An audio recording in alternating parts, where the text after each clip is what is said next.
धुबरी के सांसद रकीबुल हुसैन ने सोनाई में की चुनावी जनसभा। शनिवार को कांग्रेसी नेता और धुबरी के सांसद रकीबुल हुसैन ने सोनाई में एक चुनावी जनसभा को संबोधित किया। उन्होंने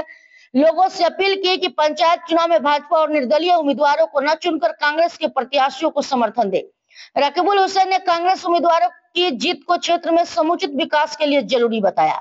इस अवसर पर बागपुर सोनाबारी घाट जिला परिषद सीट की उम्मीदवार रूमी बेगम मजमूदार और न्याय ग्राम बागपुर पंचायत सदस्य पद के उम्मीदवार शमसुल आलम लश्कर के पक्ष में भी प्रचार किया गया।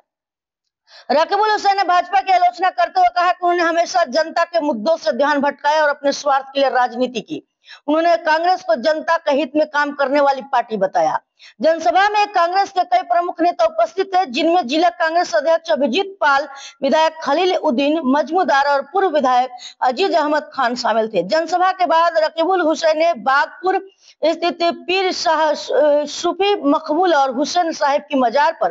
जाकर दुआ की। यह जनसभा कांग्रेस की पंचायत चुनाव में समर्थन जुटाने की रणनीति का हिस्सा है। यार तू बीजेपी निजी क्या बीजेपी जी की बोल बीजेपी जिला परिषद जितवा पारिबो নেকি बीजेपी जितতে পারে নাকি এখান থেকে তাই কার লগত আমার যুদ্ধ হইছে এটা রাজনৈতিক যুদ্ধ ইন্ডিপেন্ডেন্ট আছে নাকি এই ইন্ডিপেন্ডেন্ট ক্যান্ডিডেট জন টেলিমানের আগত ইউপিএফআর কংগ্রেছত গৈছিল অভিজিৎ কংগ্রেছত টিকেট বিচাৰিছিল নিদিলে এটা ইন্ডিপেন্ডেন্ট হইছে আমি বুঝি পাইছিলো কোনে বিজেপি কোনে কংগ্রেছত পঠিয়াইছে বুঝি পাইছে ইউপিএফআর পৰা কোনে পঠিয়াইছে আপোনালোকৰ ইয়াত যে এজন বিধায়ক কৰিলে যিজন আপোনাৰ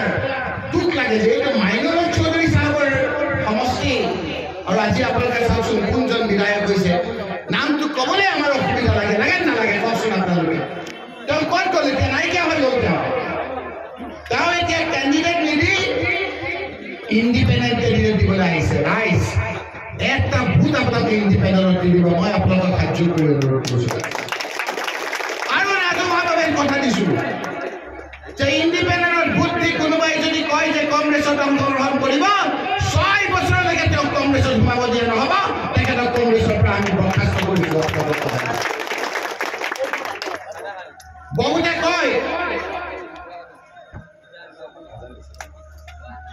বহুতে কয়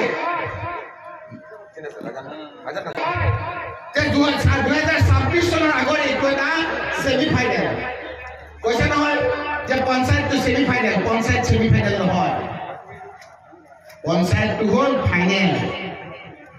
আপোনালোকে এই পঞ্চায়তত জিলা পৰিষদ আঞ্চলিক পঞ্চায়ত আৰু কংগ্ৰেছৰ সমৰ্থিত ৱাৰ্ডত জিকাই দিয়ক আমি কথা দিছোঁ আপোনালোকক 26ত হিমন্ত বিশ্ব শৰ্মা মুখ্যমন্ত্ৰীৰ পৰা পোৱাৰ দায়িত্ব আমি লৈছোঁ ৰাইজ